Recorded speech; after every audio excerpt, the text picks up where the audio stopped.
organisée par Alumni for the Planet avec le soutien d'ESSEC Transition Alumni sur le thème « Sensibiliser sur le climat dans votre entreprise ou votre organisation, c'est possible ». Je suis Frédéric de Dinchin, je suis un des cofondateurs de l'initiative Alumni for the Planet et je suis très heureux de vous accueillir ce soir à ce webinaire dont l'objectif est d'accompagner les alumni, c'est-à-dire les diplômés de l'enseignement supérieur, pour initier et massifier la sensibilisation aux enjeux climatiques dans leur entreprise. Et ce, à travers de 3 sous-objectifs. D'une part, en démontrant que c'est possible par l'exemple du déploiement d'une action de sensibilisation à grande échelle dans une entreprise, en l'occurrence EDF. Aussi en faisant ressentir à tous et à toutes que nous pouvons le faire en ayant un certain nombre d'outils qui nous permettent de mieux appréhender les enjeux et de passer à l'action. Et enfin, en nous aidant à convaincre et à mettre en action notre management et nos pairs dans les entreprises et les organisations. Nous avons la chance aujourd'hui d'avoir avec nous Pierre-Olivier Chacun, qui est responsable du déploiement massif de la fresque du climat auprès de tous les employés d'EDF, qui va nous faire un témoignage. Et ensuite, on aura un dialogue entre Pierre-Olivier et Thibaut Grissinger, qui est un chercheur en sciences cognitives appliquées à la transition écologique et qui est membre du conseil scientifique d'Alumni for the Planet. Et ils vont aborder des sujets comme les freins, les pièges, les solutions, les étapes, les alliances. C'est un dialogue qui sera certainement animé, qui sera suivi ensuite d'une session de questions-réponses qui seront animées par Arnaud Marek, qui est un des membres d'Alumni for the Planet et qui est aussi un membre d'ESSEC Transition Alumni. Et ce que je vous demande, c'est de bien vouloir mettre vos questions dans le chat, car Arnaud les prendra à partir du chat pour ensuite questionner Pierre-Olivier et Thibaut. Alors, juste une petite règle, merci de bien vouloir fermer votre micro. On est encore en mode virtuel, donc c'est une contrainte qu'il faut suivre. Et je voudrais aussi vous dire que la séance sera enregistrée et ensuite elle sera disponible, accessible sur notre chaîne YouTube. Avant de démarrer, je voudrais juste vous dire un mot sur Alumni for the Planet, qui est le réseau des diplômés de l'enseignement supérieur français qui s'engagent et agissent pour le climat et l'environnement, et qui a pour but d'aider les alumni en les informant, en les mettant en réseau et en les soutenant dans leurs actions, en particulier à travers des webinaires comme celui-ci. C'est une association qui a été établie il y a à peu près 6 mois. Le lancement officiel a eu lieu le 12 novembre 2020. Et maintenant, nous comptons dans le réseau à peu près 3200 alumni engagés. Et nous espérons que de nombreux autres nous rejoindront très bientôt. Nous sommes soutenus aussi par 80 associations d'associations d'anciens élèves, d'alumni, d'universités, d'écoles de management, de commerce, d'ingénieurs. On est aussi soutenu par Ingénieurs scientifiques de France, par un certain nombre de fédérations d'universités et d'écoles. Et nous avons des parrains, dont Valérie Masson-Delmotte, qui est une des représentantes de la France au GIEC, Yann Arthus Bertrand et Pascal Demurger, donc le patron de la Maïf. Je voudrais juste, avant de démarrer, vous citer 2 sondages récents qui ont été menés.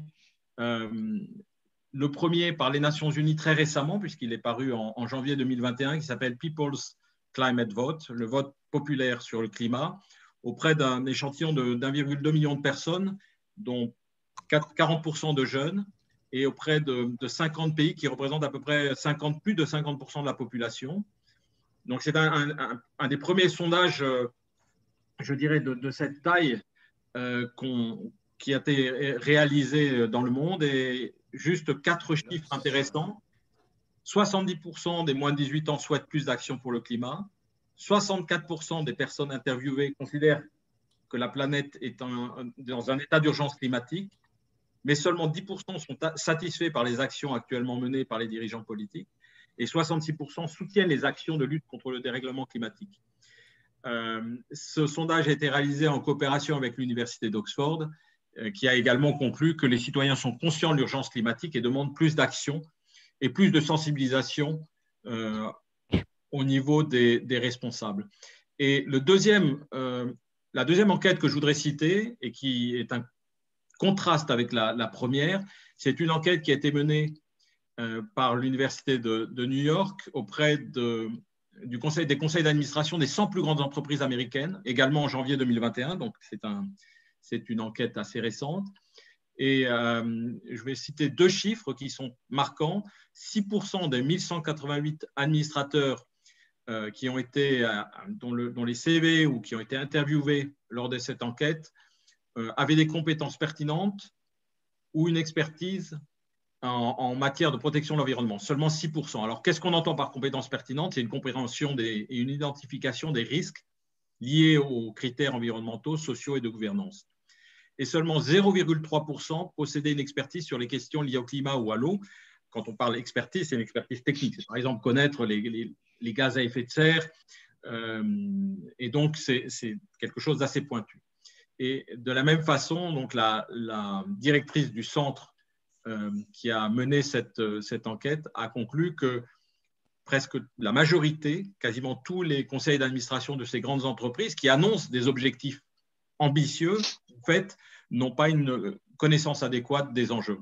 Donc, on voit le contraste entre l'urgence partagée par tout le monde, mais le niveau de sensibilisation, d'information et l'importance de la pédagogie. Alumni for the Planet est engagé justement pour encourager la mise en réseau, l'information et l'action. Là, je vous ai présenté sur ce slide, c'est mon dernier slide, le site d'Alumni for the Planet et en particulier la rubrique qui s'intitule « J'organise des actions d'information » où on a mis en évidence un certain nombre de sites utiles de sensibilisation. Alors, bien évidemment, il y a la fresque du climat et aujourd'hui, l'exemple qui est pris, c'est l'exemple de la fresque du climat, mais il n'y a pas que la fresque du climat, il y a aussi la toile du vivant, Terre et humanisme, la fresque du numérique, Climate, qui est plus pour les jeunes, la fondation Good Planet, qui propose également des outils, il y a les ateliers éco-frugal, il y a la fresque de la mobilité. Il y a beaucoup d'outils qui existent aujourd'hui et ce qu'on souhaite à travers ces webinaires, c'est montrer que c'est une chose d'avoir des outils, c'est autre chose de les mettre en œuvre. Et donc, je remercie les intervenants, les témoins d'aujourd'hui qui vont nous montrer comment ça s'est passé dans un cadre concret. Et sans plus tarder, je passe la parole à notre témoin Pierre-Olivier Chacun. Pierre-Olivier, à toi. Merci. Merci.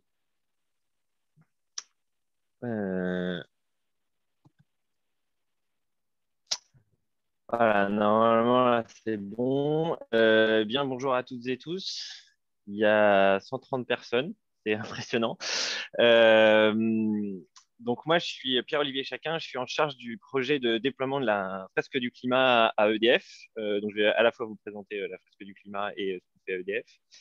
Et alors pour l'anecdote, moi, je n'ai pas de formation spécifique sur les questions climatiques. J'ai une formation d'ingénieur, mais je me suis formé dans le monde associatif à travers non pas la fresque du climat, mais une asso qui s'appelle Avenir climatique, qui s'est spécialisée dans la sensibilisation et la vulgarisation d'une expertise sur les enjeux climat, au départ très scientifique au sens sciences physiques, et depuis quelques années sur la question des sciences sociales, des sciences cognitives et en fait tout ce qui est à la transition. C'est comme ça que j'ai été amené à retravailler avec Thibaut. Donc, pour petite mise à niveau pour celles et ceux qui ne savent pas encore ce que c'est que la fresque du climat, c'est un jeu qui vise à répondre à cette question, comment sensibiliser au climat, qui est un enjeu complexe, souvent clivant. On n'a pas tous les mêmes intérêts. Il y en a qui vont clairement être perdants si on fait une transition compatible avec les accords de Paris, et puis souvent ennuyeux, parce que très technique, très complexe, et aussi très grave. C'est-à-dire que c'est un sujet qui est sérieux et qui amène pas beaucoup de bonnes nouvelles. Donc la fresque, elle vise à répondre à cette question, comment on aborde ce sujet-là en passant un bon moment. Donc, c'est un outil pour ça qui est ludique. Donc, c'est un jeu et c'est assumé comme tel. C'est-à-dire que c'est bien en utilisant des moyens ludiques basés sur le jeu qu'on va apprendre des choses. c'est un outil qui est collaboratif puisque ça se fait en équipe et ça fait appel à l'intelligence collective. Normalement, l'animateur est juste là pour faciliter les choses, mais c'est bien le fait de mettre en connexion des cerveaux des participants qui fait qu'on va faire l'outil.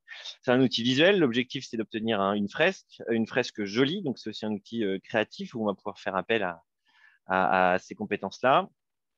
C'est très simple, à la fois dans la règle et dans le matériel, ce qui, à mon avis, est un facteur de succès de l'outil. Ça s'organise de manière très simple. Et puis, c'est un outil scientifique qui est basé sur la connaissance scientifique sur ces sujets-là et pas sur l'opinion. L'opinion, ça vient après, mais la fresque du climat, c'est un outil basé sur la science. Concrètement, comment ça se passe? Quand on peut le faire en vrai, ça se passe un peu comme sur la photo à droite, donc ça dure environ 3 heures. Un groupe de 6 à 8 personnes à distance ou sur une table. 42 cartes qui permettent de relier les causes du dérèglement climatique à leurs conséquences. Un animateur qui encadre une ou plusieurs équipes. Et puis 4 phases. Une phase de réflexion où on pose les cartes. Une phase de créativité où on décore la fresque. Une phase de restitution où on ancre les savoirs. Et un débrief qui dure le plus longtemps possible. En fait, l'intérêt, c'est d'aller jusqu'au débrief pour pouvoir parler de ces sujets-là. Les chiffres clés pour le déploiement, c'est 160 000 personnes. Alors, la fresque dit un peu moins en ce moment, mais ils n'ont pas les chiffres d'EDF à jour. Et normalement, avec les chiffres d'EDF à jour, on arrive à 160 000. À peu près 6 000 animateurs et animatrices et au moins 25 langues traduites, ce qui permet un déploiement mondial. Et avec un objectif d'1 million de personnes sensibilisées. A priori, c'est un objectif qui sera atteint courant de l'année prochaine. Puisque c'est un déploiement qui est exponentiel, qui va de plus en plus vite. Donc, a priori, le million devrait être atteint courant 2022. Ça, c'était pour la fresque de manière générale. Donc, à EDF, on a décidé de déployer la fresque. Pour nous, c'est un moyen de faire vivre la raison d'être et de répondre à une demande des salariés de mieux comprendre ces enjeux-là et de pouvoir en être les ambassadeurs. Rapide historique, en 2019, on a fait quelques expérimentations, on a commencé à chercher des sponsors et puis cet outil, il a véritablement été identifié pour lancer la dynamique autour de la raison d'être d'EDF. En 2020, on a validé le déploiement on a fait valider le déploiement par le COMEX en mars.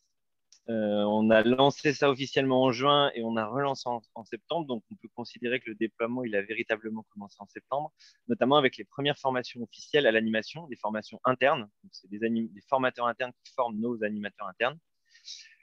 Et puis en 2021, on poursuit la dynamique. On a un objectif d'environ 40 000 personnes fin 2020, sachant qu'on en est à peu près à 6 000 aujourd'hui. On structure le déploiement petit à petit. Vous allez le voir, on le décentralise. L'idée, c'est que ça repose le moins possible sur l'équipe centrale. Puis aujourd'hui, EDF, c'est l'entreprise qui a le plus déployé la fresque. C'est même la structure qui a déployé le plus de fresques de manière aussi systématique. Mais on est suivi par bien d'autres et vous allez le voir. Donc, quelques signes du succès. Le premier, c'est qu'il y a des fresques partout dans l'entreprise. Alors, celles et ceux qui suivent l'assaut de la fresque du climat connaissent bien ces images de fresques du climat un peu partout et d'équipes devant leurs fresques. Mais il se trouve qu'en fait, on a la même chose à EDF, puisqu'on en a fait à peu près 6 000 personnes aujourd'hui. Ça monte vite, ça monte très vite. On était à 3 000 salariés fin 2020. Aujourd'hui, on est à peu près à 6 000. Un objectif de 40 000 salariés à la fin de l'année et puis 100% des salariés du groupe d'ici 2022. Puis les signes que la mayonnaise prend, c'est une sensation de perte du contrôle du projet. Donc ça, c'était courant janvier 2021. On s'est rendu compte qu'on n'arrivait plus à suivre tout ce qui se passait. Signe que en fait l'ampleur du projet était telle que les personnes de l'équipe cœur du projet pouvaient plus suivre. Et puis, une décision d'y aller plus tout à fait rationnelle, en lien avec ce qu'on dira tout à l'heure avec Thibaut. Il y a encore quelques mois, il fallait convaincre que c'était important de sensibiliser et que la fresque était le bon outil pour sensibiliser.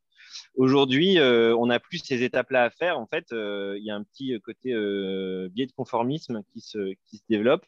Et en fait, ça nous fait gagner beaucoup de temps, puisqu'on n'a plus à convaincre que c'est important d'y aller. Les gens y vont parce que ça commence à devenir la honte de ne pas avoir fait la fresque. Autre signe que ça prend, c'est que ça bouge dans les grands groupes. Donc ça, c'est tous les groupes qui nous ont contactés pour passer au moins une demi-heure de partage d'expérience avec nous. Donc pour l'instant, on est beaucoup dans... C'est beaucoup un partage d'informations à sens unique. C'est nous qui expliquons ce qu'on fait aux autres. Mais on espère pouvoir le plus vite possible faire le renvoi d'ascenseur parce qu'on a plein de problèmes et pour l'instant, on est seul à les résoudre.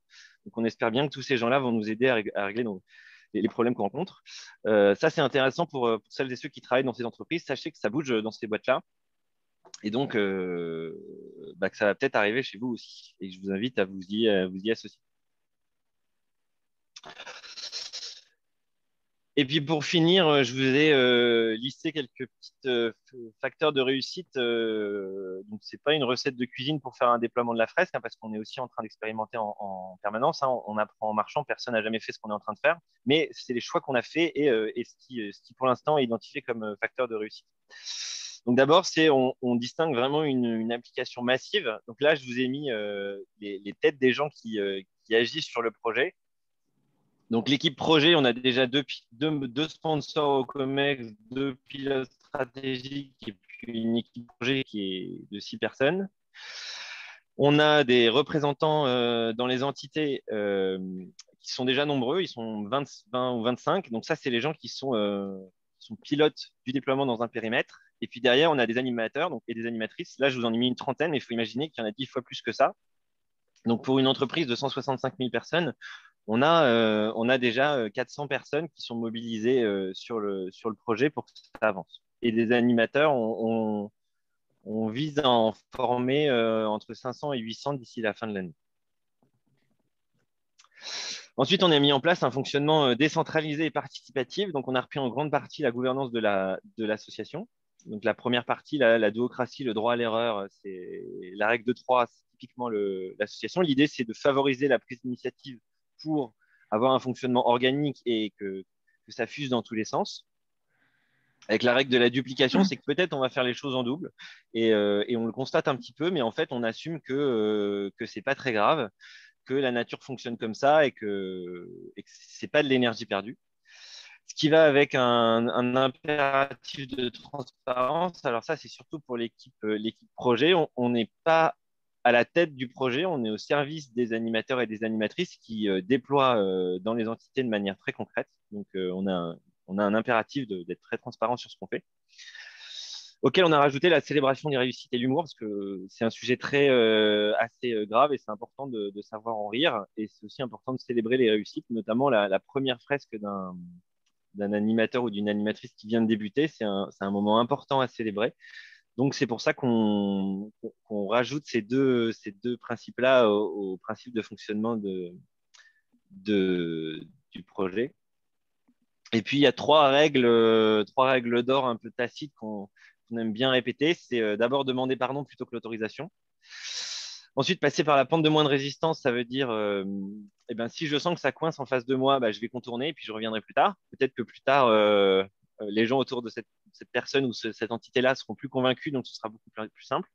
Et puis l'attaque en étau, c'est à la fois attaquer par le haut et par le bas, c'est-à-dire par le haut, c'est le management, le top management qui doit être sponsor, et par le bas, c'est massifier par un maximum de salariés pour démontrer l'appétence pour le sujet. Ensuite, on a fait des choix assez structurels. D'abord, la cohérence avec la stratégie de l'entreprise. Donc, l'idée, c'est on n'est pas les chevaliers blancs qui vont expliquer des trucs à EDF. On est pile dans la stratégie de l'entreprise. Et la Frex, c'est vu comme partie intégrante des engagements autour de la neutralité carbone. C'est même le de raison d'être. En fait, nous, on dit, si tu veux comprendre pourquoi raison d'être neutralité carbone dans la stratégie d'entreprise, fais la fresque et tu vas tout de suite comprendre. Ensuite, le deuxième choix, c'est la recherche de soutien à tous les strates, comme j'en parlais. Donc, déjà, de la démonstration de l'appétence des salariés au début, en massifiant, des sponsors au COMEX, une fresque au PDG, qui était le dernier fait d'armes du projet en mars. Et puis aussi une introduction dans l'intéressement, par exemple. Donc, on a réussi à se faire une petite place dans les critères d'intéressement. Ensuite, un choix qu'on a fait important, c'est dans la contractualisation des droits d'utilisation. Donc, l'utilisation de la fresque du climat dans le cadre de l'entreprise, c'est payant et c'est à peu près 3,60 € par salarié. Nous, on a fait deux choix. Le premier, c'est de négocier les droits pour tous les usages, donc à la fois les salariés et en dehors de l'entreprise. Comme ça, on se pose plus de questions, on fait des fresques, on en fait le plus possible. Et puis, on a fait le choix d'un paiement unique, alors qui a été une décision pas simple à prendre parce que ça faisait un gros chèque à faire d'un coup.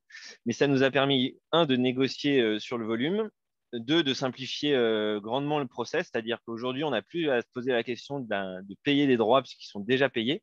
Donc, en fait, on fait juste des fresques et derrière, il n'y a aucun geste à faire. Et puis aussi, ça nous a permis de jouer sur le biais des coûts irrécupérables puisque c'était déjà payé. Alors, ça aurait été gâché de ne pas déployer. Ensuite, on a fait le choix de faire rentrer la fresque EDF dans la fresque avec la création d'une séquence dédiée pour aborder 3 points. Le premier, c'est les risques pour EDF, donc l'impact du changement climatique sur EDF. Le deuxième, c'est l'empreinte d'EDF, donc partagée sur le bilan carbone de l'entreprise. Et le troisième, c'est la stratégie de l'entreprise. Donc en fait, on fait la fresque du climat, on aborde les risques, on aborde l'empreinte, et du coup, la stratégie de l'entreprise, elle devient assez naturelle dans le déroulement de la logique. Ensuite, on a fait le choix de mettre beaucoup d'énergie dans l'animation d'un réseau interne des animes, notamment faire de la veille, donc leur fournir du contenu supplémentaire, à la fois dans des outils d'animation, mais aussi du contenu scientifique, technique, ou alors sur des solutions, ainsi de suite. Donc, ils viennent se nourrir, eux, et ils viennent aussi nourrir leur animation. Et des animateurs internes parce que notre philosophie, c'est que les personnes les plus impactées par le déploiement, ça allait être celles qui allaient déployer véritablement, donc les animateurs et animatrices, et que c'était quand même très dommage de sous-traiter ça, que là où il y a le plus de valeur ajoutée, ce soit pas dans l'entreprise, ce soit ailleurs. Donc c'est pour ça qu'on a fait le choix d'un réseau interne. Et puis, un critère aussi de déploiement qui permet de passer à l'échelle, c'est l'organisation de sessions massives qui servent, un, à créer l'engouement autour du projet, deux, à déployer de manière massive et aussi à recruter de manière importante des animateurs, soit en amont parce qu'il faut se préparer pour organiser une session massive. Donc, par session massive, j'entends la prochaine, c'est 1000 personnes. Et aussi, 1000 personnes qui participent à une fresque, c'est 1000 animateurs potentiels pour la suite. Et puis, dernière chose qui est importante, c'est l'utilisation des réseaux internes et externes. Donc, le déploiement, il s'appuie sur une connaissance assez poussée de l'entreprise, de son organisation et des services qu'il peut y avoir. Ce qui nous fait dire que c'est très compliqué de faire un déploiement par une personne qui serait pas dans l'entreprise. C'est important que ce soit que le ou la chef de projet soit quelqu'un de l'entreprise qui connaisse très bien les rouages. Donc, notamment, il y a l'utilisation des services internes, par exemple la reprographie pour les jeux de cartes, le développement informatique quand il a fallu faire un utilitaire d'inscription aux sessions, des outils de SIG d'entreprise, donc de système d'information géographique, quand il a fallu géolocaliser les animateurs.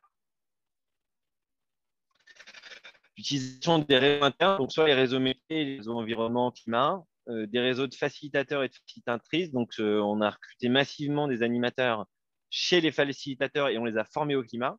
Et inversement, on a recruté massivement des gens dans les réseaux métiers climat et on les a formés à la facilitation.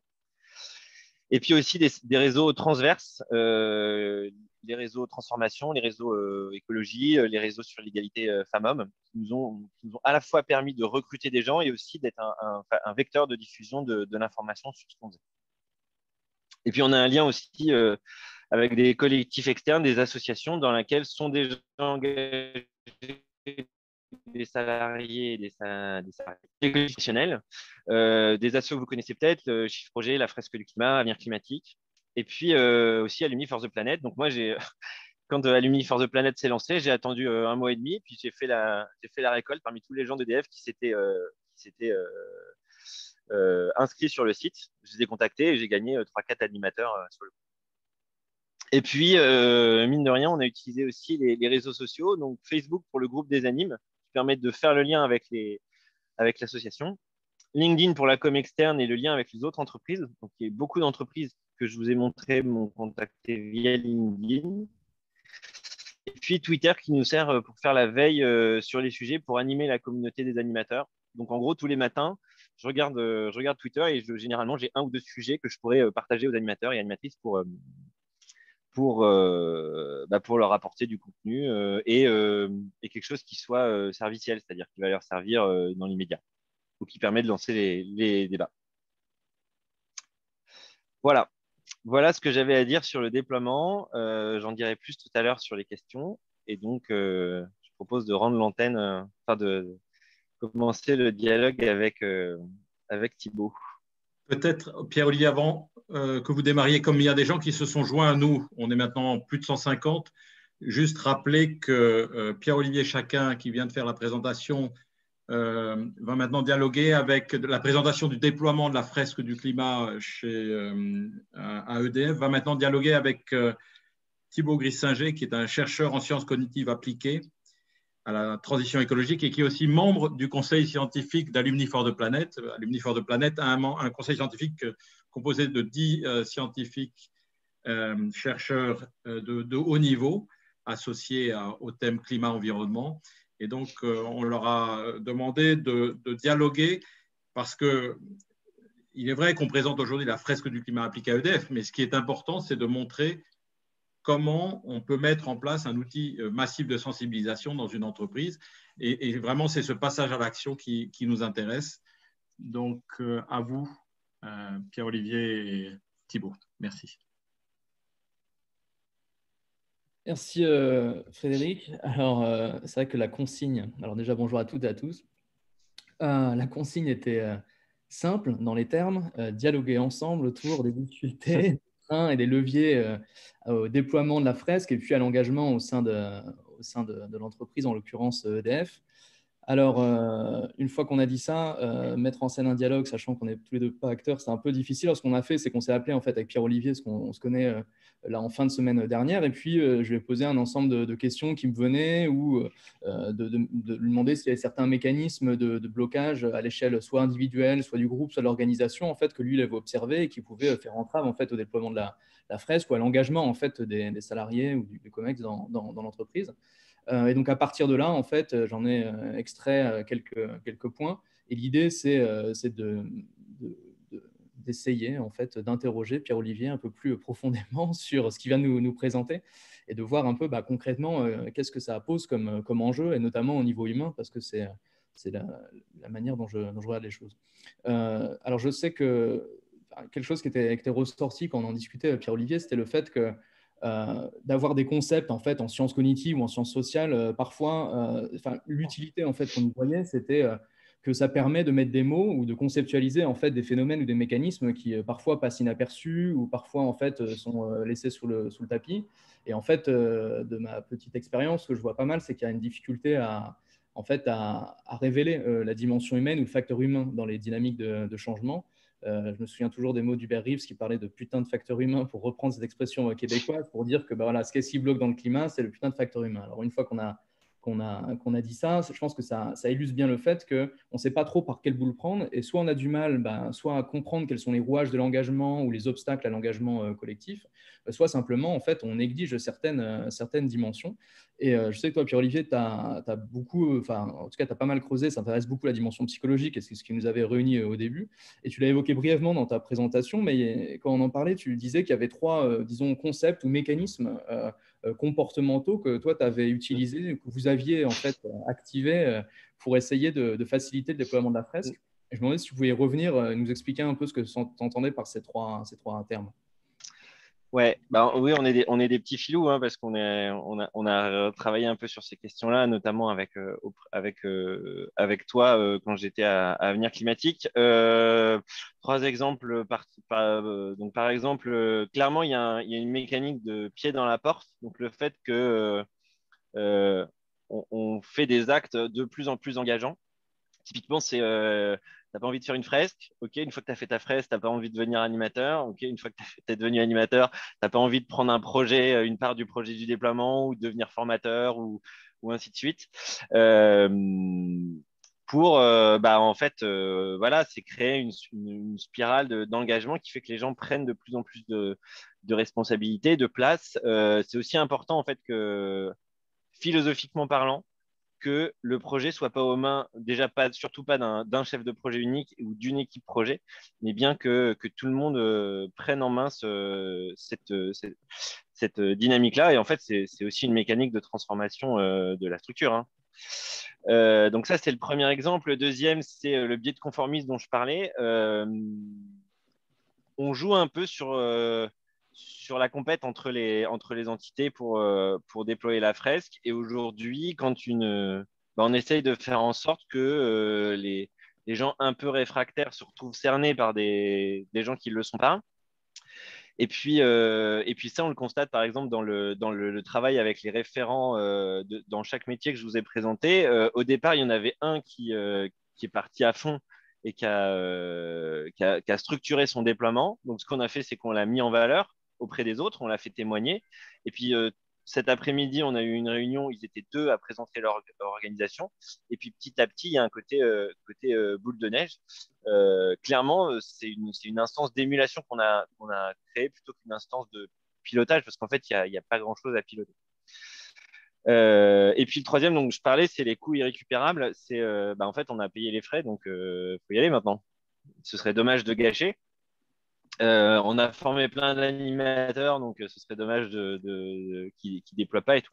Donc voilà, je dis pas que on sait que ça va marcher à 100%. On sait juste que à la fois, on est capable d'identifier certains biais cognitifs et qui nous tendraient des pièges dans lesquels on pourrait tomber, mais on a essayé aussi de profiter de certains mécanismes, certains diraient de manipulation pour faciliter le déploiement.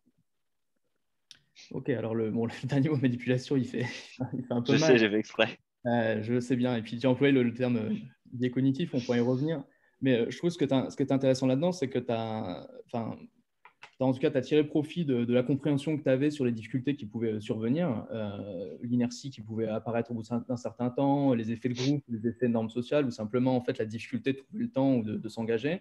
Et vous avez essayé en fait, de retourner en fait, ces freins ou ces obstacles en faisant des points de levier pour essayer en tout cas de se donner tous les moyens, en fait, ou de mettre toutes les billes de son côté pour arriver à déployer la fresque. Donc ça, c'est quelque chose qui, moi, faisait beaucoup écho quand on parlait, parce que c'est la manière, en fait, dont on aborde la transformation, en tout cas les enjeux de transition, quand on s'intéresse à ce qui va bloquer, en fait, la mise en place de certains comportements pro-environnementaux, que ce soit sur la mobilité, que ce soit sur je sais pas, la consommation alimentaire, etc.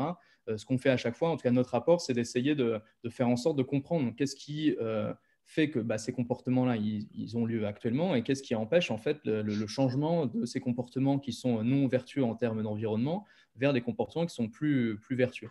On parle beaucoup de comportements individuels pour essayer de réduire l'empreinte carbone. Alors j'ai vu que certains dans le chat parlaient aussi de la fresque de la biodiversité. Il n'y a pas que cette empreinte environnementale-là. En tout cas, l'idée, elle est toujours un peu la même. C'est de se dire qu'à notre échelle, on a quand même une partie, ne serait-ce que dans notre quotidien, du changement qui est entre nos mains. Et donc, comment est-ce qu'on active et comment est-ce qu'on facilite ce changement. Et donc, dans les 3 biais en tout cas, les 3 stratégies que tu m'évoquais, c'était une bonne coïncidence, parce que ça correspond un peu à la manière dont on présente les choses sur ces enjeux-là. Il y a d'une part avec la question du pied dans la porte, la difficulté en fait d'arriver à s'engager et la difficulté à trouver un levier de motivation. Et donc une fois qu'on est au courant en fait qu'il y a cette fresque qui a lieu, ou une fois qu'on est au courant en fait des enjeux, il y a toujours une difficulté une fois qu'on sait, à prendre la mesure et à agir en conséquence. Donc c'est ce que tu disais tout à l'heure, un peu l'irrationalité, on peut la qualifier comme ça. C'est-à-dire qu'une fois qu'on a conscience des enjeux et on sait qu'on devrait changer, et on sait qu'on a tous les intérêts de changer, soit à notre échelle, soit collectivement, pourquoi est-ce qu'on a du mal à le faire? Et donc là, le fait d'aller activer, trouver des leviers motivationnels, c'est quelque chose qui est assez important. Alors, le levier motivationnel, en général, on en caractérise 2. Il y a la motivation, disons, interne, c'est-à-dire ce qui va pousser les valeurs, les préférences d'un individu. Et puis, il y a des motivations externes, c'est des choses qui sont extérieures, qui vont aller pousser un peu ce changement. Et quelqu'un dans le chat pourra peut-être y répondre, mais demander est-ce que vous avez obligé en fait les collaborateurs à déployer la fresque? Ma petite hypothèse, c'est que ça n'a pas forcément été obligé parce que, vous n'avez pas forcément dû le faire parce que finalement, il y avait une motivation interne qui était générée soit par l'envie de s'engager à titre personnel, soit l'envie de se conformer au groupe. Et donc, finalement, c'est un peu plus puissant encore parce que l'envie a émergé et le déploiement, en fait, s'est fait petit à petit. Il y a sans doute un effet de bascule. Sur la dimension sociale, on en reparlera un petit peu, mais le fait de parler de biais de conformisme, de comparaison sociale, alors là, il faut faire attention, je pense, mais on peut considérer du fait qu'on a toujours cette tendance à envoyer beaucoup de nos actions qu'on fait, en fait, c'est des signaux sociaux qu'on envoie aux autres. Et en fait, dans ce qu'on fait, une grande partie de pourquoi on le fait, c'est aussi pour envoyer un signal de confiance, un signal comment on appelle ça, de légitimité aux autres, etc. Donc là, le fait d'appuyer sur cette dimension-là, c'était quelque chose qui était assez malin. Et le dernier point sur la pérennisation, je trouvais que c'était assez le fait d'utiliser ce principe des coûts irrécupérables, de se dire vous avez tout payé dès le début, donc maintenant vous êtes obligé d'y aller, ça touche à quelque chose qu'on oublie souvent en fait dans les dimensions du changement, qui n'est pas seulement activé, pas seulement de prendre en compte le contexte, notamment social, qui est extrêmement pressant, mais aussi en fait de pérenniser ce changement, parce que c'est pas parce qu'on a mangé, je sais pas, végétarien pendant un mois qu'on est capable de maintenir ce régime-là. C'est pas parce qu'on a pris le vélo pour aller au boulot durant l'été qu'on est capable de le tenir pendant l'hiver pour reprendre d'autres types de comportements. Et là, c'est un peu le même principe. C'est parce que en fait, certains collaborateurs sont engagés à mettre en place la fresque que ça va forcément en fait faire boule de neige et se déployer. Donc, comment est-ce qu'on pérennise ce qui a déjà été engagé? Comment est-ce qu'on s'assure qu'il y a un effet de durée et qu'il n'y a pas un effet de fatigue? Ça, c'était plutôt intéressant. Donc, voilà, dans ce que tu me disais, déjà, moi, ça faisait écho à beaucoup de choses que je voyais dans ma pratique. Mais je sais que tu m'as évoqué aussi d'autres difficultés ou d'autres freins que vous avez encore maintenant, en fait, que vous rencontrez en fait maintenant. Et je crois que c'était une question qu'on avait dans le chat. Est-ce que ça, tu peux déployer un peu au-delà de ces stratégies que vous avez mises en place qui fonctionnent plutôt bien? Qu'est-ce qui reste en fait comme gros point de blocage? C'est quoi les challenges que vous avez à faire face? Ouais, juste avant de commencer sur les freins qu'on a, ta différence entre motivation interne et motivation intrinsèque et extrinsèque, hein, pour moi, c'est un peu la même chose. C'est quelque chose qui m'a beaucoup parlé et en fait, on a réussi via ce projet de la fresque, on a réussi à créer un déploiement avec des actions et des activités qui sont, alors j'aime bien ce mot, c'est autotéliques, c'est-à-dire qui valent, qui motivent par le fait même d'être fait. Et en fait, le fait de faire des fresques, faire une fresque, c'est cool. Faire une fresque, c'est cool. Et les gens qui font des fresques, ils ont l'impression de ramer dans le bon sens. Et en fait, ils s'accomplissent en faisant la fresque et en faisant ce déploiement-là. Et donc ça, c'est un facteur clé, à mon avis, de la motivation des salariés, parce qu'en fait, ils ont l'impression de faire avancer leur entreprise dans le bon sens. Et en plus, derrière, il y a un résultat, c'est qu'on arrive à une fresque finie, des gens satisfaits, les échanges sont super riches, et ainsi de suite.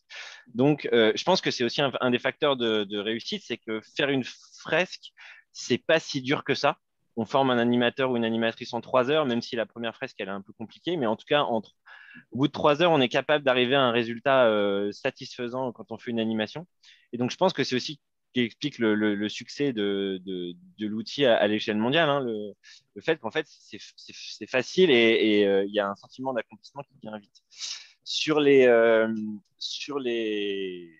freins qu'on a actuellement, c'est assez classique dans le déploiement d'un truc aussi gros. C'est d'abord le temps. Moi, avant, je travaillais dans l'innovation et j'avais déjà le même constat. C'est quelque chose qu'on demande en plus aux salariés, même si officiellement, ça fait partie du travail, c'est obligatoire, entre guillemets, et les animateurs, ils sont censés le faire. C'est quand même quelque chose qui se rajoute à la liste des tâches de la semaine.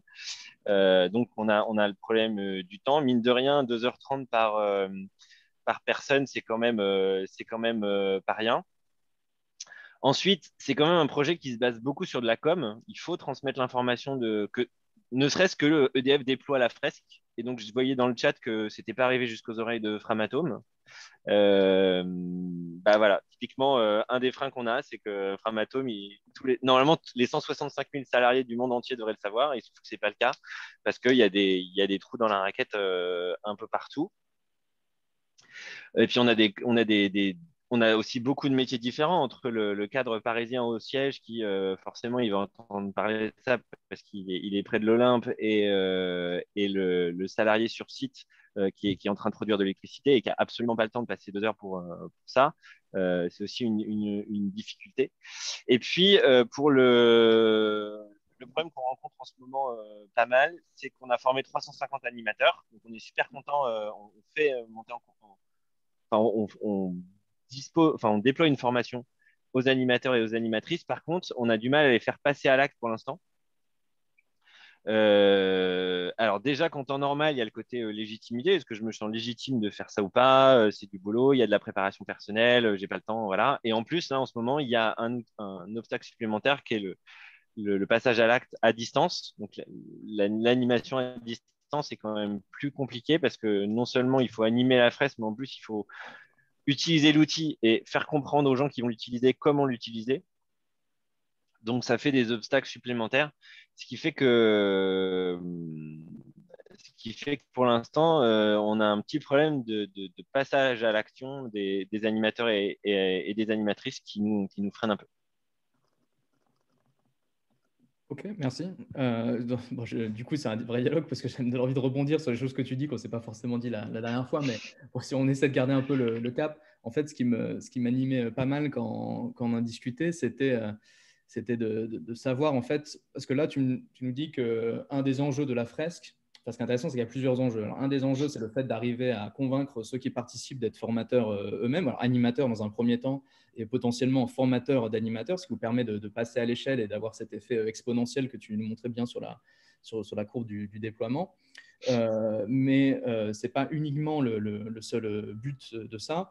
Tu l'as dit à demi-mot, alors je vais peut-être voir si c'était bien ça avec toi, mais l'envie de déployer la fresque ou de le faire parce que c'est cool, est-ce que pour toi, tu penses que ça correspond à une forme de dissonance? Alors, on a vu tout à l'heure dans les slides que Frédéric nous présentait que 70% des plus jeunes avaient cette envie de s'engager là-dessus. Est-ce que pour toi, ça correspond aussi à une envie de s'engager au sein de son entreprise de la part d'un certain nombre d'acteurs qui y s'engagent à l'échelle individuelle peut-être et à l'échelle pro, c'est moins le cas? Est-ce que pour toi, ça expliquerait le fait qu'il y ait une envie de le faire ou est-ce que c'est autre chose qui rend la fresque cool? Ce qu'on a constaté,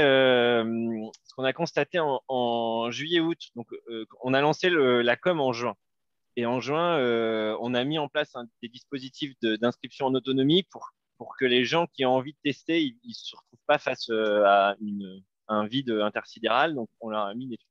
Et en fait, ce qu'on s'est rendu compte pendant cet été-là, c'est on avait l'impression d'avoir soulevé un couvercle de cocotte minute.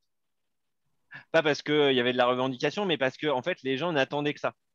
Et on répondait à un besoin. Et c'est, clairement aussi, c'est la chance qu'on a. C'est il y avait beaucoup de gens dans l'entreprise convaincus par l'écologie, par le changement climatique, qui avaient envie que ça bouge et qui savaient pas quoi faire. Et là, on leur a fourni un truc simple qui permet, encore une fois, de ramer dans le bon sens. C'est-à-dire que moi, je considère que même si c'est loin d'être suffisant, la sensibilisation à ces sujets-là de manière propre, comme le fait la fresque, ça va toujours, dans le bon sens. Et il y a une anecdote récente là, dont je t'avais parlé qui m'a fait percuter ça et qui m'a dit, OK, en fait, ce qu'on est en train de faire, c'est bien. J'ai fait une réunion de travail avec des gens qui voulaient développer un quiz sur le CO2 pour des clients. Et en fait, au bout de 30 minutes à leur expliquer à discuter avec elles, je me rendis compte que j'expliquais beaucoup trop de choses par rapport à ce dont j'avais l'habitude.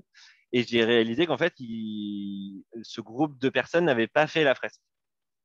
Et en fait, c'était hyper frustrant pour moi parce que j'avais l'impression de parler à pas à des enfants parce que les enfants aujourd'hui ils sont super conscients, mais à des gens vraiment qui n'avaient pas le niveau de conscience et de connaissance auquel j'étais habitué parce que je fréquentais que des gens qui avaient fait la fresque. Donc en fait, ce qu'on s'est dit, c'est que pas de réunion de travail sur ce sujet-là tant que tout le monde n'a pas fait la fresque pour justement avoir un langage commun et hausser le niveau de conscience et de connaissance collectif. Ok, parce que donc finalement, ça fait partie du moteur pour l'engagement pour la fresque. C'est-à-dire qu'à partir du moment où on considère qu'on a un train de retard ou un temps de retard par rapport aux autres sur ces sujets-là et que ça va empêcher même une forme de dialogue ou de culture partagée, il y a une envie aussi de rattraper le groupe qui peut se mettre en œuvre.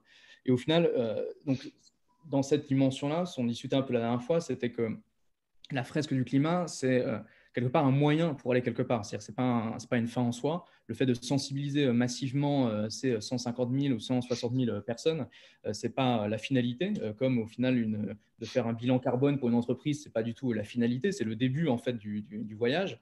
Et il peut y avoir un effet un peu où c'est quelque chose qui est tellement massif et sur lequel on se focalise extrêmement, qui fait qu'on le voit comme l'objectif final, alors que ça l'est pas forcément. Et donc là, dans la stratégie que vous avez, l'idée, c'est d'arriver à faire une forme de ce qu'on va appeler un socle commun de réalité, ou en tout cas de faire en sorte que tout le monde soit au fait de ces sujets-là ou de ces enjeux à l'échelle individuelle, de manière à pouvoir faire monter en fait la culture de l'entreprise d'un niveau sur ces sujets et de permettre d'aligner les différentes représentations qu'il y a. Et donc ça, c'est quelque part le premier étage de la fusée si on veut opérer une transformation, je pense, d'une entreprise, c'est d'arriver à faire en sorte que tout le monde parle un peu le même et la même conscience des enjeux à toutes les différentes strates. Tu parlais de sensibiliser le COMEX avec la fresque.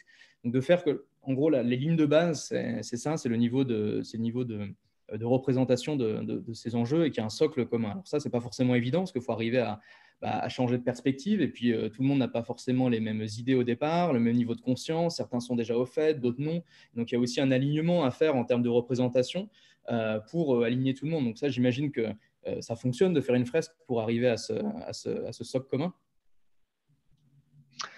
Oui, oui, sachant que dans l'atelier qu'on déploie, donc j'ai parlé rapidement tout à l'heure de la séquence EDF qui est les impacts d'EDF sur le climat, les impacts du climat sur EDF et la stratégie. En fait, ça, je considère que ça fait partie du socle commun. Et en fait, c'est un procès qu'on fait souvent à la fresque qui est un truc qui donne un coup de bambou sur la tête et puis derrière, débrouille-toi. Moi, ce qui est intéressant avec cette séquence EDF, c'est qu'elle rassure les salariés. Elle est très appréciée des salariés. Déjà, au début, elle était un peu lourde. Et du coup, il y avait un côté propagande du parti qu'on a réussi à estomper en allégeant à la fois la durée, le contenu et aussi la modalité d'animation. Donc maintenant, elle est assez appréciée parce qu'elle montre qu'en fait, l'entreprise a réussi à se trouver une stratégie cohérente. Euh, Par contre, le propos de l'engagement du projet, c'est attendez, vous nous donnez 2 heures, 2 heures seulement pour faire du temps des gens. On va pas les transformer en écolos radicaux hyper alignés avec le truc. En fait, c'est un point de départ. C'est-à-dire que nous, on les fait tomber de la chaise. On les relève un peu parce qu'on est sympa et parce qu'on n'a pas envie que tout le monde se taille les veines avec une enveloppe en retournant à son bureau. Mais par contre, sachez que c'est un processus long. Moi, toi et moi, on a mis 10 ans peut-être à faire ce chemin-là. Donc, c'est une première étape. Effectivement, c'est un premier étage de la fusée. Ça permet de donner un socle commun, de commencer à parler le même langage. Et en fait, c'est pour ça que c'est un bon socle au déploiement de la stratégie, de la neutralité carbone et puis de la culture d'entreprise qui est la raison d'être qu'on essaye de mettre en place à EDF. Et d'ailleurs, c'est ce côté culture partagée, il y a aussi cet avantage d'arriver à en parler aussi, parce que quand on est isolé en fait dans sa prise de conscience, c'est aussi extrêmement douloureux ou source de souffrance en fait, de se dire bah, moi je suis au courant de ces enjeux-là, personne autour de moi a l'air de bouger, on va tous dans le mur, ça peut être source d'extrême souffrance ou d'anxiété. Et donc là, dans ce cas-là, à partir du moment où le sujet est posé, on peut en parler, ça permet aussi peut-être de pouvoir libérer la parole et d'être beaucoup plus, se sentir en tout cas ramène dans la bonne direction. C'est-à-dire, on est dans le même bateau et donc du coup, comment est-ce qu'on y va? Et donc un point c'est la grande force du collectif d'ailleurs, des animateurs et des animatrices. En fait, les gens qui profitent le plus de ce déploiement, c'est les gens qui le portent. Et en fait, ils se retrouvent en lien avec des gens qui partagent les mêmes craintes, les mêmes peurs, les mêmes moyens d'action. Et en fait, on voit que ça bouge. Vous avez peut-être entendu parler des collectifs, du collectif des salariés engagés pour l'écologie qui a monté pour un réveil écologique. EDF, le collectif d'EDF de ces salariés-là, c'est monté en même temps que le collectif des animateurs. Et aujourd'hui, c'est pas des potes, mais quand on a fait le gros événement fin décembre où chacun a animé une session dans son coin, le soir, on a fait un débrief. On s'était jamais vu, hein, mais on avait tous l'impression d'être potes. On avait partagé un truc fort. Ouais, c'est clair qu'il y a un partage émotionnel. Alors, j'ai mis le lien tu m'as envoyé de la tribune que vous avez écrit, je crois, avec ces collectifs, dans le chat. C'était sur. Ah, je sais. Ah non, pardon, ce n'est pas le bon lien. Il faut que tu remettes le bon lien. Pardon, je me suis planté. Je vais vous la mettre, la tribune que vous avez fait. Mais ça, c'est intéressant, c'est que c'est une action. C'est-à-dire qu'en gros, la fraise du climat a permis une sensibilisation, d'ouvrir un dialogue, de monter en conscience un certain nombre de collaborateurs. Et une action qui a émergé, ça a été d'écrire cette tribune qu'il faut que je vous retrouve. Mais il y a d'autres actions aussi que vous leur proposez. C'est-à-dire qu'à la fin de la fresque, il y a un temps de débrief, de ce que j'ai compris, où il y a le temps de sensibilisation, les enjeux. Alors, c'est un peu un starter, c'est-à-dire qu'on donne des clés et ensuite, ça permet de donner la motivation ou le sentiment d'urgence ou d'inquiétude qui va faire en sorte que il y a assez de ressources maintenant qui sont disponibles. On l'a vu, Frédéric, sur le lien de l'UNI, il y a déjà un ensemble de ressources qu'on peut consulter pour aller monter en compétence soi-même dans son coin. Et puis, il y a la question d'agir en faveur du climat. Et donc, le but quand même de la fraise, c'est de faire en sorte qu'il y ait une action qui se déploie et que la finalité, c'est qu'en fait, il y a des choses qui bougent à l'échelle individuelle, à l'échelle professionnelle, à l'échelle de l'entreprise, pour faire en sorte d'arriver à atteindre cet enjeu. J'imagine que le but, c'est pas juste sensibiliser tout le monde, c'est de sensibiliser pour quelque chose. Ouais. Tu peux nous détailler un peu comment vous abordez cette dimension d'action, en fait? En fait, on profite de la chance que, encore une fois, c'est une stratégie cohérente. Et donc, il y a d'autres choses qui sont faites par d'autres gens que nous, au sens équipe cœur du projet, et on s'appuie dessus et on s'aligne avec eux. La première chose, c'est faire en sorte que les gens ressortent d'une fresque avec des bons ordres de grandeur. C'est-à-dire que les actions qui sortent qui sortent de là avec plutôt des trucs du style diminuer sa consommation de viande que éteindre la lumière dans les toilettes en sortant. Voilà. Qui comprennent la différence entre 1 et 1000. Et donc ça, on a outillé aussi le débrief, par exemple. Au début, on faisait des bilans carbone et quand le kit Inventons nos vies bas carbone est sorti, en fait, on en a intégré une partie au débrief de la fresque. Et aujourd'hui, ça marche plutôt pas mal. Après, il y a clairement, on surveille ça parce qu'on n'a pas envie de déployer ça et que derrière, ça fait plouf. Donc, il y a des gens qui organisent des fresques, notamment des gros collectifs, genre un département de 50 personnes ou 100. On essaye de dire, ce qui serait intéressant, c'est de ne pas voir ça comme un truc hors sol, mais bien de l'intégrer dans une histoire, une stratégie en fait de département. C'est-à-dire, OK, maintenant qu'on sait ça, qu'est-ce qu'on en fait? Qu'est-ce qu'on a envie de changer dans les comportements du département? Genre, est-ce on peut appuyer sur la restauration d'entreprise, sur le plan mobilité, sur le télétravail, sur le chauffage dans les bâtiments, ainsi de suite. Alors pour ça, ça commence timidement, hein, mais c'est sûr que ce genre de modification, ça va être lent. C'est pour ça qu'une des directions qui sont majeures dans la transformation de l'entreprise, c'est les services internes. Donc tout ce qui va gérer les achats, l'immobilier, l'informatique, tout ça. Donc c'est une cible toute particulière du projet. Ensuite, Karine en parlait dans le chat, on a mis un programme qui s'appelle Combattre le CO2 qui vise à offrir des leviers aux salariés pour réduire leur impact perso. Donc, soit en leur proposant des quiz, en leur proposant une calculette carbone de bonne qualité et en leur proposant des offres à tarif préférentiel sur la mobilité, sur les vélos, sur le chauffage, ainsi de suite. Et puis derrière, l'étape suivante, c'est d'aller attaquer chaque direction pour qu'elle se pose la question de sa cohérence à la raison d'être, à la fois sur ses modes d'organisation. Donc, est-ce que je peux réduire l'impact de mes transports, du chauffage, de l'alimentation, ainsi de suite.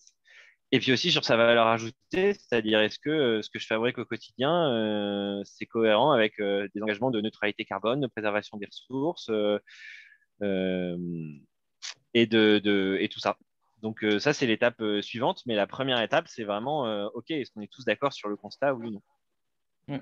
C'est intéressant cette notion de cohérence parce que là, on voit vraiment l'intérêt en fait, d'avoir une sensibilisation au-delà d'une culture partagée. C'est le fait de aussi être capable d'avoir une représentation du problème qui soit suffisamment structurée pour déjà savoir comment est-ce qu'on pourrait agir dans son quotidien parce que c'est pas toujours simple.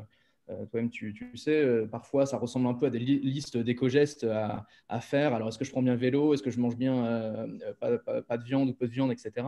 Et donc, c'est difficile en fait de se rappeler cette liste. Donc, il y a un concept en sciences du comportement qu'on appelle heuristique. C'est en fait un ensemble de petites règles que notre cerveau va utiliser, qui sont des simplifications et qui permettent en fait d'agir un peu au quotidien. Et donc, typiquement, je me rappelle dans les sensibilisations qu'on faisait que vous faisiez avec Avenir Climatique, il y avait cette idée de prendre le prisme de l'énergie, alors ce que beaucoup font maintenant pour parler de climat. Et au final, de prendre ce prisme-là, ça permettait très vite en fait de comprendre quels étaient les comportements ou les actions qui étaient génératrices de gaz à effet de serre et lesquelles l'étaient beaucoup moins, avec cette idée en fait d'énergie déployée. Donc en gros aussi, ce que vous pouvez faire, si vous ne pouvez pas le faire seul et vous avez besoin de plus de personnes pour le faire, plus vous avez besoin d'humains pour refaire à peu près la même chose, plus ça va demander de l'énergie, que ce soit pour construire un téléphone portable ou que ce soit pour voler dans les cieux. Donc ça, c'était une heuristique qui était assez utile. Et donc là, de prendre ce prisme-là, ça permet aussi d'outiller de comprendre le cadre dans lequel on se place pour voir en fait les incohérences. Parce que quelque part, c'est peut-être là le levier le plus puissant, c'est que on ne sait pas forcément sur quoi agir tout le temps au sein d'une organisation. En revanche, on va appliquer un filtre parce qu'une fois qu'on a une connaissance qui est plus grande, une sensibilisation qui est plus grande, on va en fait interpréter le monde qui nous entoure d'une certaine manière. Ce qui fait que ce qui était avant considéré comme des choses totalement acceptables passe pour des incohérences ou des choses qui vont rentrer en contradiction frontale en fait avec ce cadre-là. Donc ça va mettre en avant quelque part les points où ça ne correspond pas à ce cadre-là, où il y a vraiment des décalages assez forts. Ce qui fait que même si on ne sait pas sur quoi agir, au moins on sent qu'est-ce qui est un peu plus difficile à mettre en œuvre. Donc ça, je trouvais ça, c'est une approche qui est plutôt vertueuse, parce qu'on va se retrouver à avoir des personnes qui sont critiques mais constructives, parce qu'il ne s'agit pas juste de dire ça ne va pas, mais de dire voilà comment est-ce qu'on pourrait faire pour réduire l'empreinte. Alors ça demande une forme de bienveillance que vous distillez dans la fresque et qui est aussi facilitée par l'habitude de concertation que vous avez dans votre groupe, j'imagine. Et un autre point qui était intéressant quand tu parlais de la fresque sur les différents plans d'action, et tu l'as un peu dit, c'est qu'en fait, ça a touché des actions sur différents plans. C'est-à-dire qu'on a tendance à siloter quelque part les différents champs d'action qu'on a en tant qu'individu. On va prendre Pierre-Olivier consommateur, et puis on va négliger Pierre-Olivier salarié, on va négliger Pierre-Olivier habitant, Pierre-Olivier membre d'une famille, etc., ou membre d'une association. Et donc, on va avoir tendance à considérer les individus que sur une dimension en fait, de leur individualité, et souvent, c'est le comportement de consommation. Donc là, dans ce que vous faites, c'est d'essayer d'aligner avec des actions qui sont un comportement personnel de chacun, c'est-à-dire dans son quotidien, comment faire en sorte de diminuer son impact et d'influencer aussi ceux qui nous entourent, et également dans l'entreprise, comment faire en sorte de réduire enfin l'empreinte carbone de la logistique, des buffets ou de diminuer les buffets jusqu'à un niveau qui est plus juste moins dans mon espace perso, moi dans mon espace pro, comment j'émets du carbone, mais aussi quelle est l'organisation dans laquelle je m'inscris. Tu parlais de rouage tout à l'heure, ce à quoi je participe.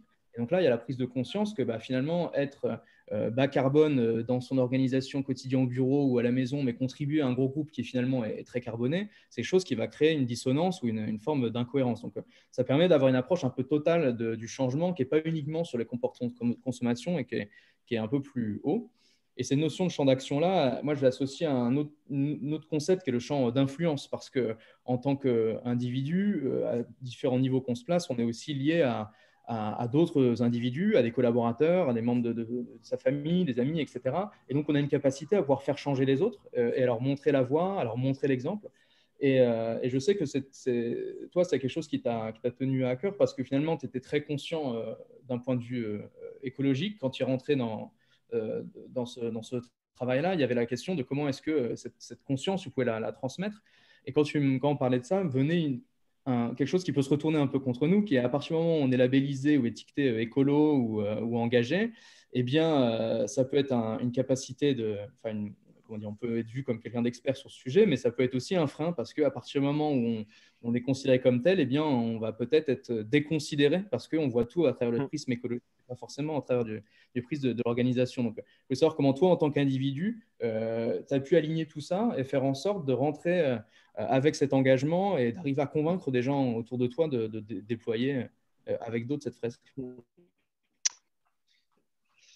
Sur la première partie de ta question là, sur la liste d'éco-gestes, en fait, c'est clairement pour ça qu'on veut absolument parler des ordres de grandeur.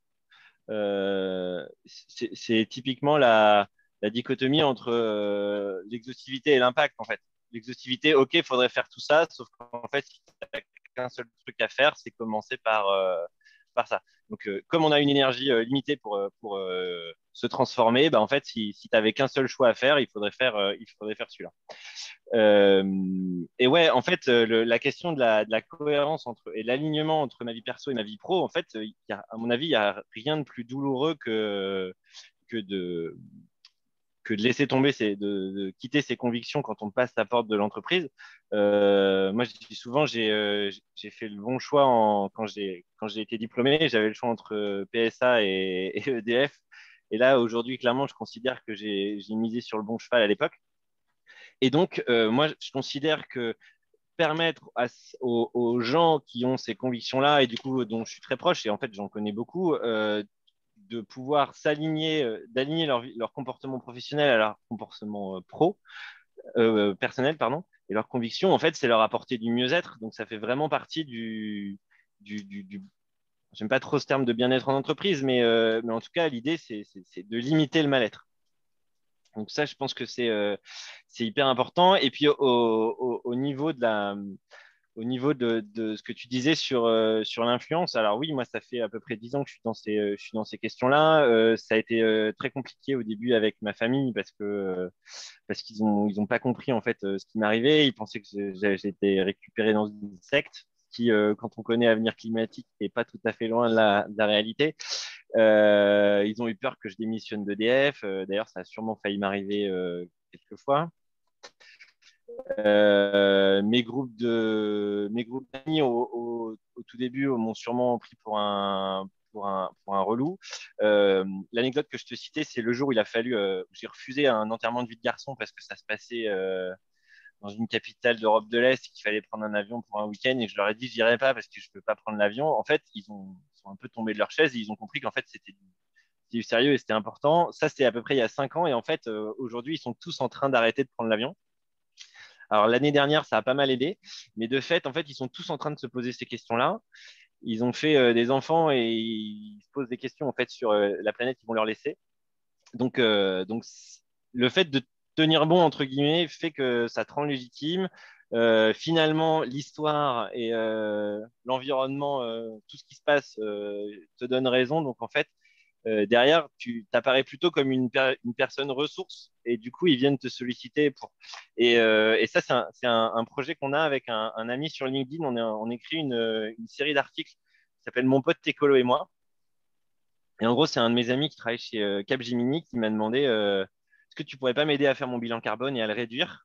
Et en fait, on en a fait une série d'articles, l'objectif étant de parler du rôle des individus dans la transition et comment ils passent à l'échelle, ainsi de suite.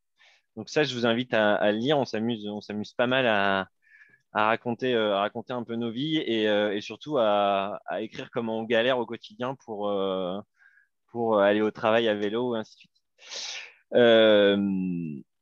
L'idée aussi, c'est vraiment de faire un peu de storytelling de sa vie et de son truc, et du coup d'afficher ces trucs-là et de montrer à quel point c'est compatible en fait avec la vie pro, avec des codes professionnels. J'ai par exemple acheté un vélo pliable parce que le but c'est dans les réunions d'arriver en vélo et de le poser en réunion, comme ça il voit clairement qu'en fait je suis arrivé en réunion à vélo et c'est possible et c'est désirable et en fait c'est chouette. Et puis, clairement, il y a un côté, bah ouais, ça fait 10 ans moi que je suis à EDF et donc les codes de l'entreprise, je les connais, je connais les gens, je sais en jouer peut-être un peu finement, même inconsciemment. Euh, et puis, ouais, c'est devenu une façon de jouer à ça. On a monté un petit numéro de duettiste avec Karine de Boissezon, la directrice du développement durable sur LinkedIn, où on se charrie sur notre tenue vestimentaire parce que le costard n'est pas tout le temps compatible avec un déplacement à vélo, par exemple. Donc, c'est aussi un code, à mon avis, qu'il faut remettre en question, comme les talons hauts d'ailleurs. C'est pas possible de faire toujours du vélo avec des talons hauts. Voilà, ce que je veux dire, c'est que moi, ça fait 10 ans en fait que j'évolue dans un monde professionnel, dans une grosse entreprise qui est très codifiée. Et en 10 ans, j'ai réussi à récupérer du réseau et des leviers qui font qu'aujourd'hui, bah, clairement, j'ai des leviers pour changer les choses. J'ai accès à un carnet d'adresses et à l'oreille de gens qui ont du levier.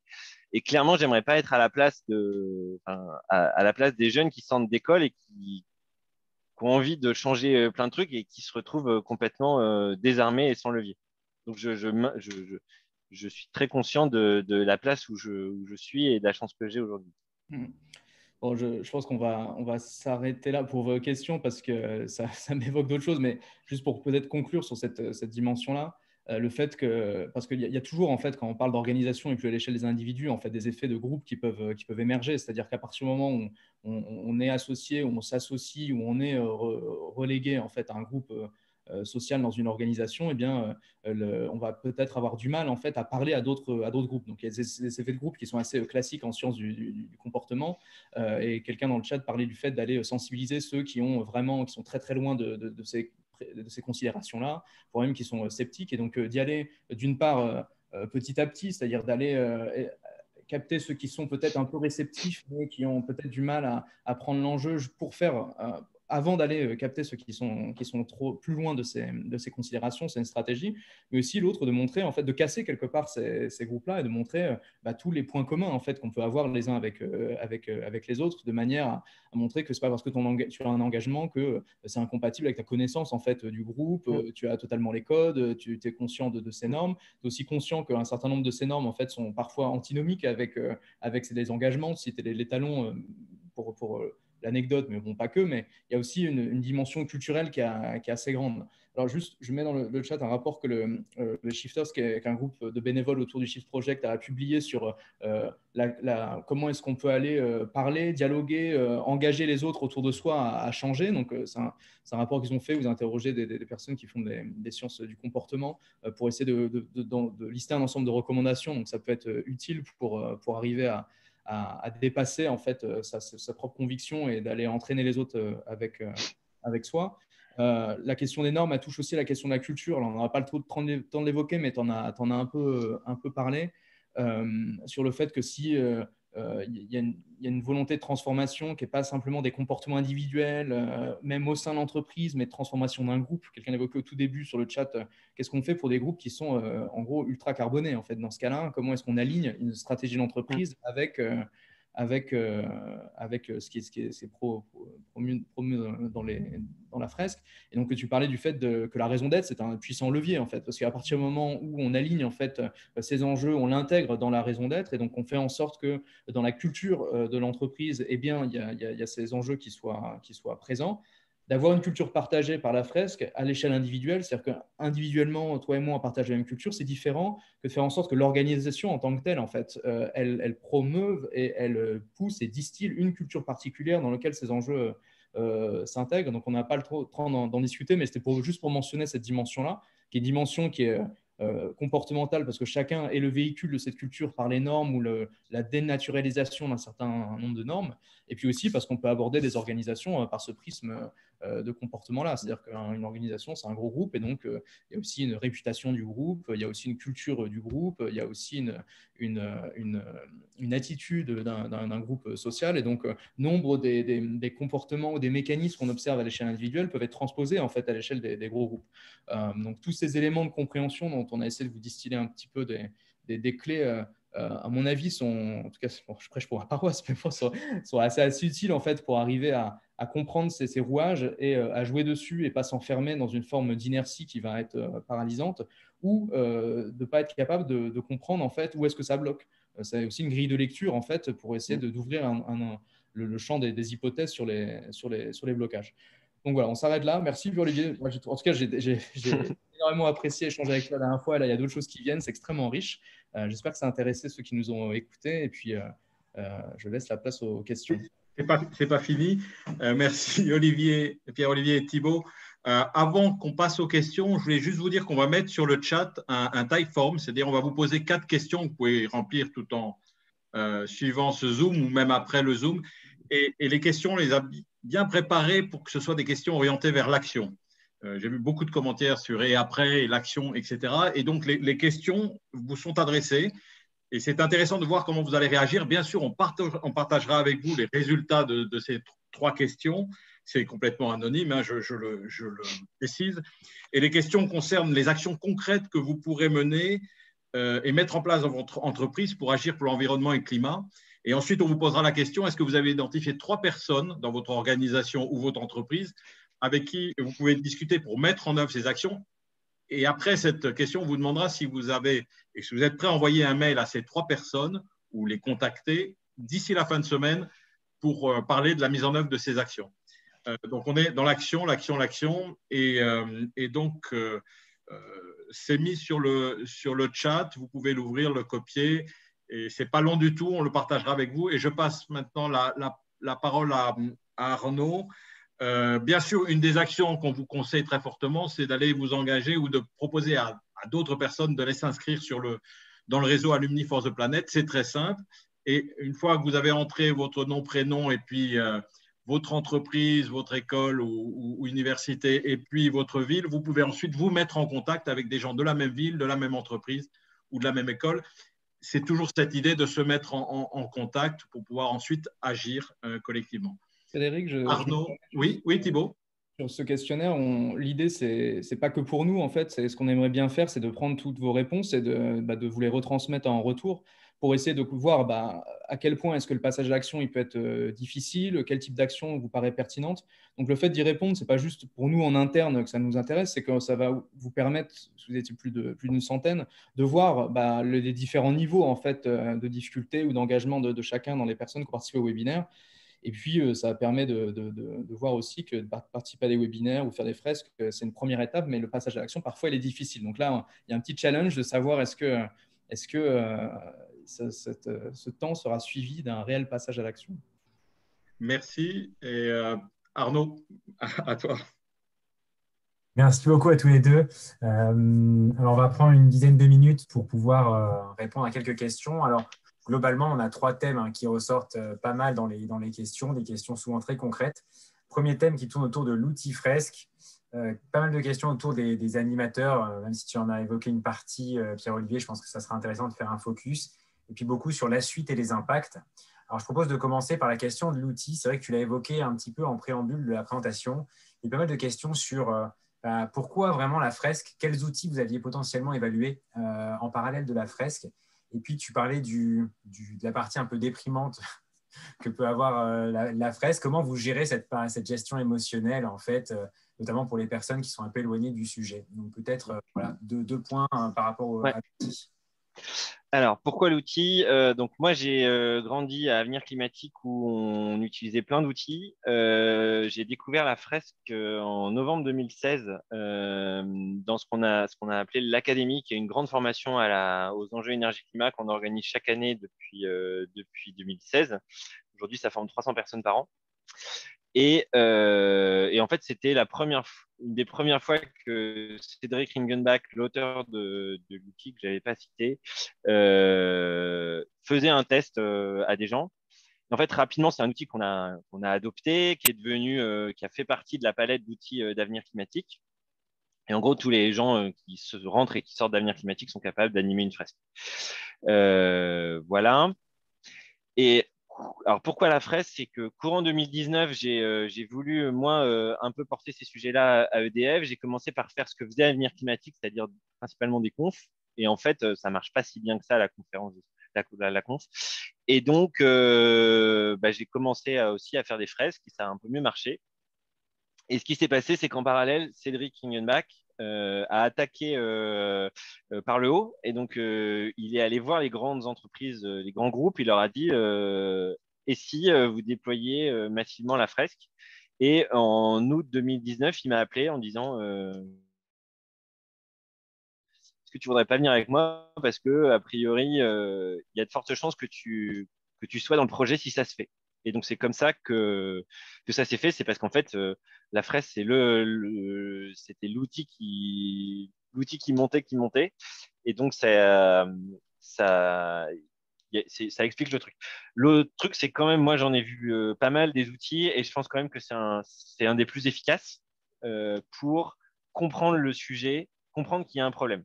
Après, il y a d'autres façons d'aborder le sujet. Il y a aussi l'angle d'Inventons nos vies bas carbone qui se base sur le bilan carbone moyen.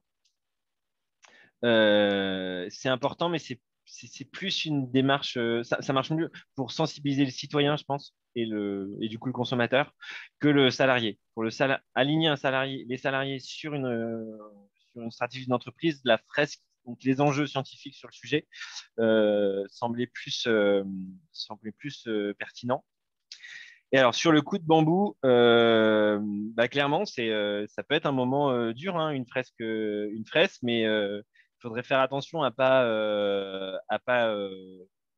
Enfin, c'est pas la fresque qui fait une version catastrophe du sujet, hein, c'est le sujet qui est catastrophique. Donc, ce qui se passe, c'est que systématiquement, il y a un atelier, une séquence qui n'est jamais coupée par manque de temps, qui est la partie émotion. Il faut que ces choses-là sortent, en fait. Il faut que les gens puissent l'exprimer.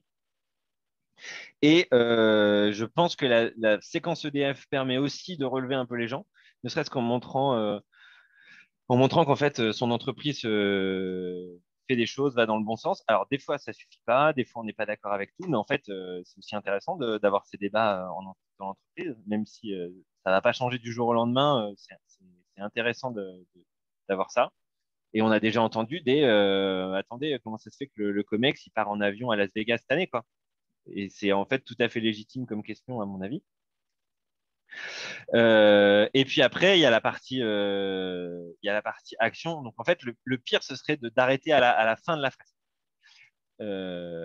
Et le un peu moins pire, mais qui est un peu dommage, c'est de s'arrêter à des pistes d'action et qu'il n'y ait pas une suite. C'est pour ça qu'il y a un mail post-fresque qui est systématiquement envoyé. C'est pour ça qu'on fait ça en lien avec ce qui est mis à disposition par l'entreprise, à la fois de manière corporate, donc c'est-à-dire tous les projets dont on vous a parlé sur combattre le CO2, les offres aux salariés, ainsi de suite, mais aussi au niveau des collectifs. Et ce qui est important dans ces moments-là, en fait, c'est de parler à d'autres gens et de ne pas rester tout seul. Donc, on propose de contacter des collectifs, de rejoindre des collectifs, et y compris au niveau externe à l'entreprise et régionaux, c'est-à-dire les Lyonnais, leur expliquer c'est quoi la petite asso lyonnaise la petite AMAP lyonnaise qui est trop bien, et ainsi de suite.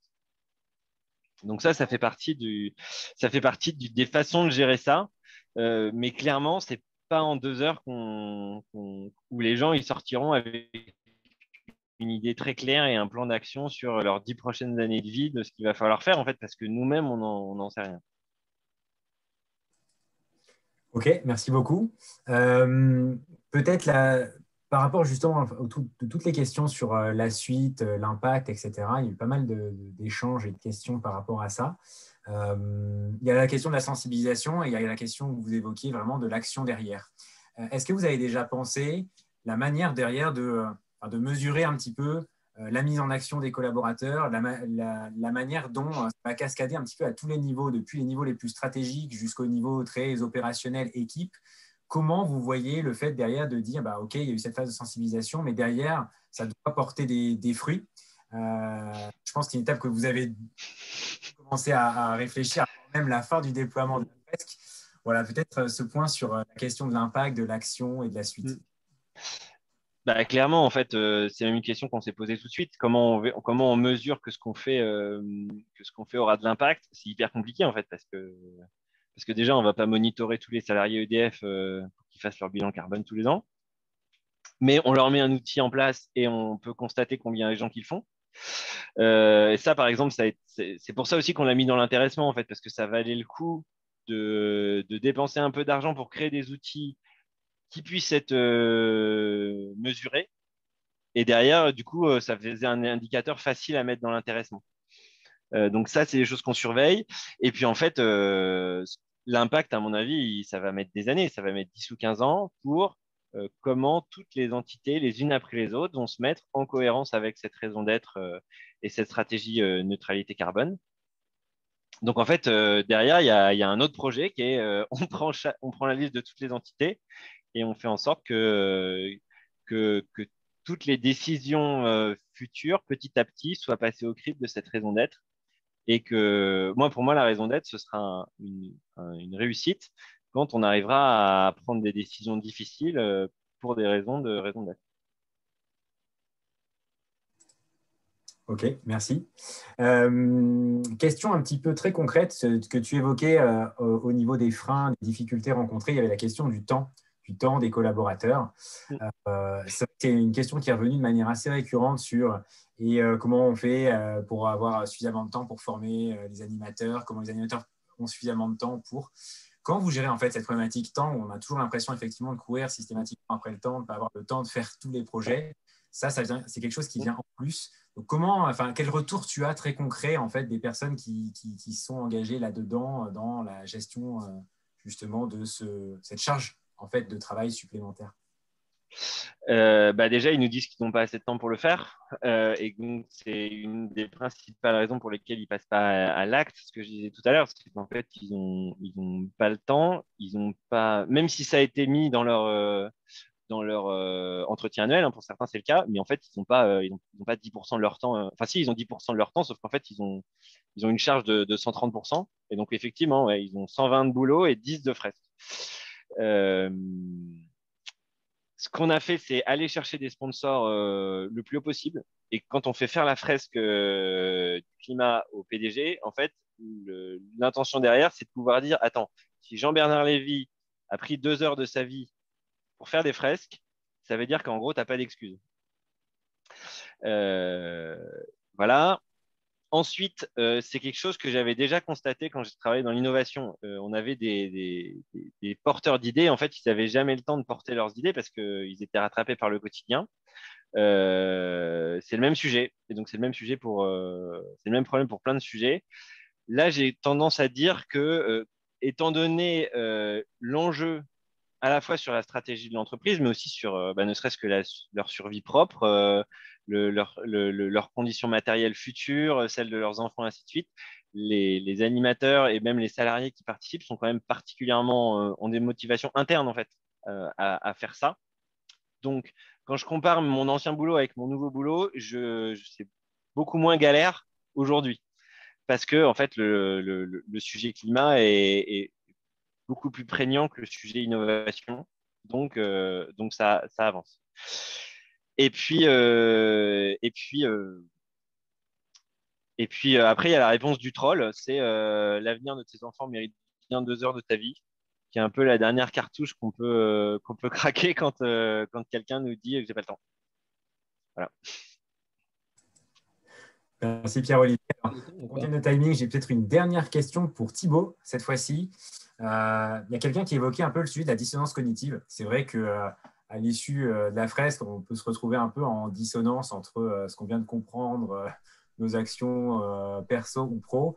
Est-ce que la dissonance cognitive, c'est plutôt un levier d'action ou quelque chose qui paralyse ? En fait, faut comprendre ce que c'est que la dissonance cognitive. C'est quand il y a un décalage entre soit une représentation du monde ou une volonté de faire un changement et l'impossibilité de le faire. Donc, en fait, il y a une incohérence entre ce qu'on fait et ce qu'on pense ou comment on se représente les choses.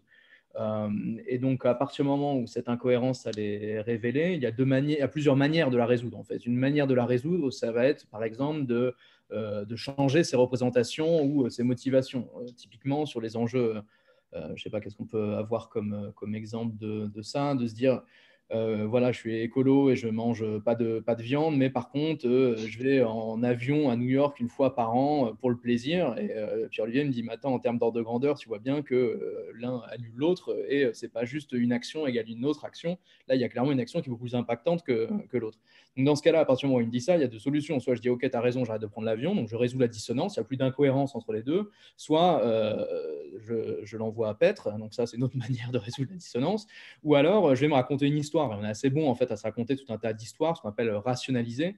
Et donc, l'histoire, ça peut être, ah oui, je le fais cette année, mais je le ferai plus l'année prochaine, ou je ne l'ai pas fait alors que d'autres l'ont fait, ou en comparaison à d'autres, etc. Donc, en fait, on a tout un tas de procédés pour faire en sorte de maintenir un haut niveau de cohérence, quasiment d'homéostasie en fait dans notre cognition. Et donc, ça va se transcrire de cette manière-là. Donc, ça peut être un levier à partir du moment où on met en avant cette incohérence et qu'on rend difficile en fait le fait de se raconter des histoires. Donc, ça peut se faire par un ensemble de stratégies je ne sais pas si vous êtes familier avec le mot en anglais de debunking, le fait d'aller corriger des fausses croyances après coup. Vous avez des fausses croyances sur, je ne sais pas moi, l'efficacité du vaccin ou que sais-je. Une stratégie de sensibilisation, c'est d'aller corriger ces croyances. Bon, c'est extrêmement difficile parce que la croyance, elle est déjà ancrée assez profondément. Pour certaines croyances même, on fait écho à une identité ou une manière de voir les choses, donc c'est encore plus difficile de la remettre en question. Et donc, une manière analogue de le faire, c'est ce qu'on appelait pré-bunker. Et donc, c'est dans son discours d'anticiper les fausses croyances qui peuvent se loger ou des interprétations fausses de mon discours et de les désamorcer, en fait, dès que je parle. Donc, si je vais faire une conférence de sensibilisation au climat, moi, je ne suis pas expert du climat, mais j'imagine, et que je parle de réchauffement climatique, je peux aller anticiper le fait qu'il y aura une confusion entre la température ressentie à l'échelle locale et la température globale moyenne à la surface du globe.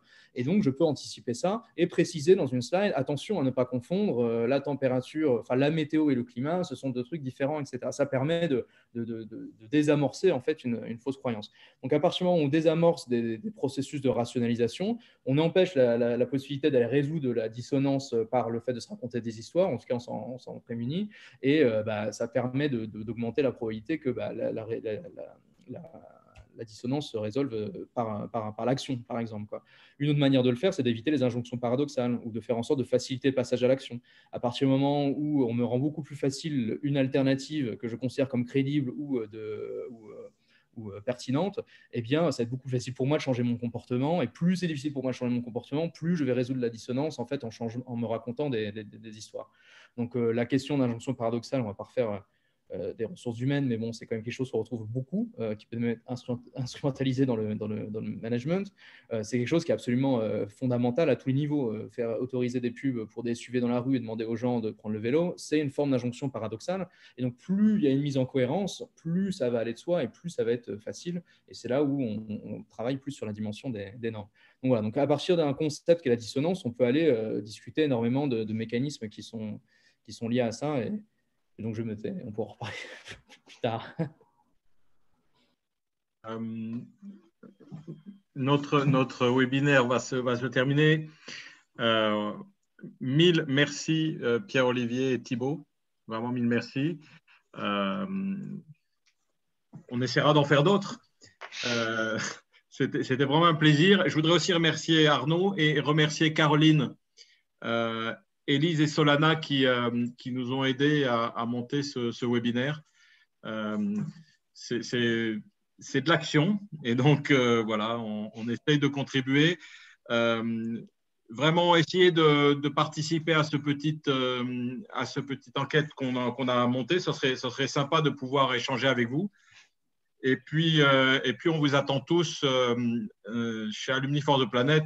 Nous, on a eu un échange au sein de notre promotion, à peu près 300 de quinquagénaires. Hein. Et il y en a un qui a dit on a encore 10 ans pour en profiter.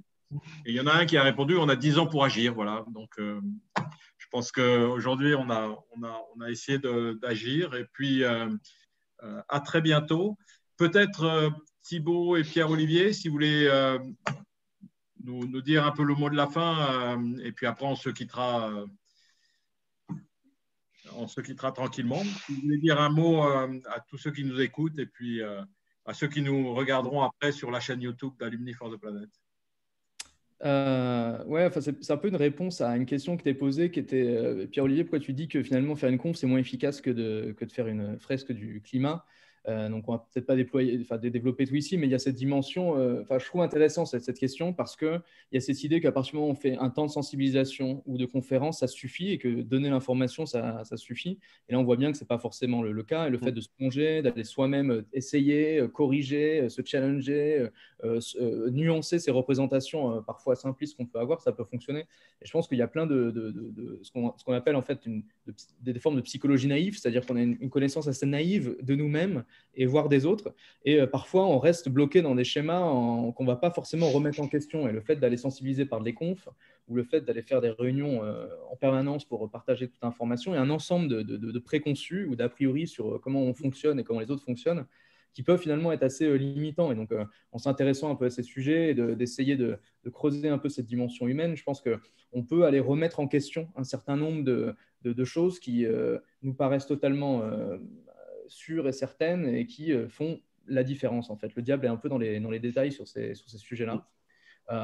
Donc voilà, donc, j'invite plutôt à essayer de mettre en pause un peu ses certitudes pour aller réinterroger des choses qui sont plus du tout interrogées, en fait. Je pense que c'est un peu ça l'enjeu, c'est d'arriver à re-questionner ce qu'on ne questionne plus, parce que là, vu l'ampleur des enjeux, on n'en a pas parlé, mais on est sur des questions de gouvernance, en fait, sur ces sujets-là. Donc, il faut arriver à réinterroger à peu près tout de manière raisonnée. Donc, voilà, je sais pas si c'était un mot de la fin, c'était une pensée.